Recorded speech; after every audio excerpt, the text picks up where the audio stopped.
Loneliness is our ultimate destiny. There is no escape from it. We are alone, and the more we try to avoid it, the more we realize that this is the world. All efforts to escape it are futile. That is detachment. When we stop trying to escape, that is meditation. We are alone, yet we don't want to be alone.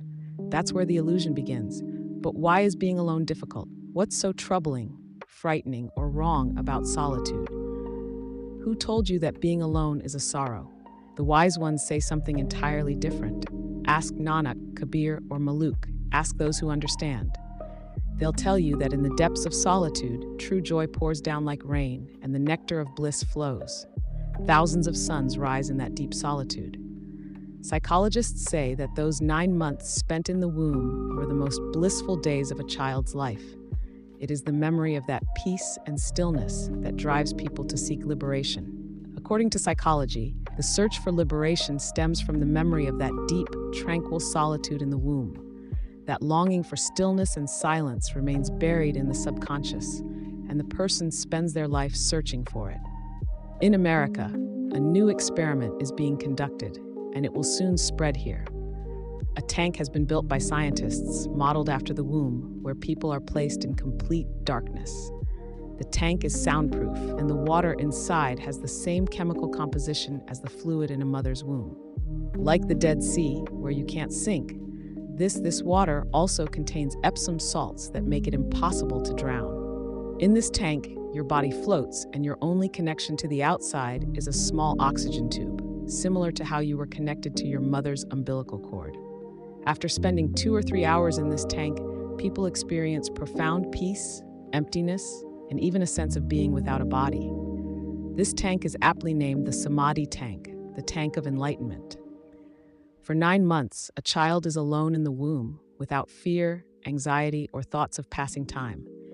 Yet the moment the child is born, the need for others begins. This need is deeply rooted, starting with the child's dependence on the mother's breast for food, warmth, and love. This first experience imprints a deep connection with the world, one that often lasts a lifetime.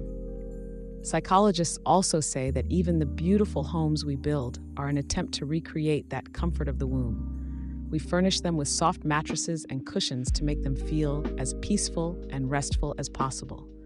The search for heaven, the design of our homes, and the desire for ultimate peace are all connected to our longing for that womb-like experience. But man runs away, frightened of being alone. From childhood, we are taught to fear solitude. Parents don't leave a child alone, insisting that someone must always be present. They fail to realize that the child was completely alone for 9 months in the womb, without ever crying, without feeling fear, and surrounded by deep darkness. Not a single ray of sunlight reaches there, yet the child was never afraid. Sit alone for a while, remain completely silent, as if no one else exists in the world, just you and your solitude. You'll be amazed. In that silence, you'll gradually experience a deep joy, the sweetness of being with yourself, a profound and liberating peace.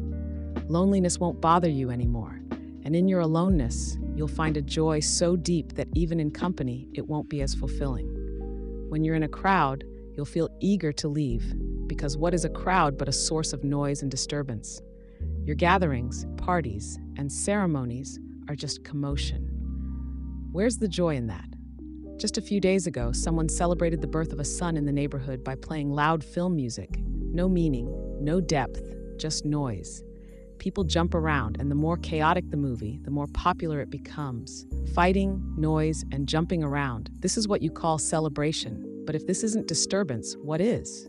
Should we now call someone sitting quietly a troublemaker? Look at them, just sitting quietly. We don't know how to truly celebrate because we don't know how to be alone.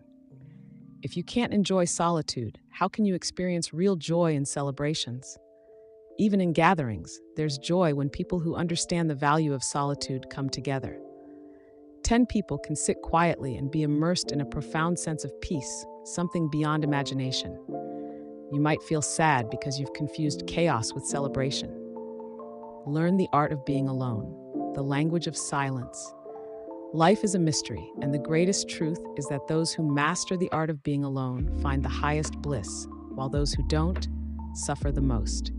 Renunciation is the art of being comfortable in solitude. Let me remind you, by being alone, I don't mean physically or externally, like going to the mountains and sitting there. What will you gain from that? Sitting in a cave, you might still be thinking about what's happening in the city, about your business or your family. What will you do in a cave? Even sitting at home, if you imagine yourself in a mountain cave, you'll likely still be thinking about worldly things. Your mind is still attached to the marketplace. So, instead of physically going to the mountains, develop a mind that is peaceful like a mountain. Then, even in the busiest places, you'll feel the calm of the mountain within you. Let that peace rise inside you.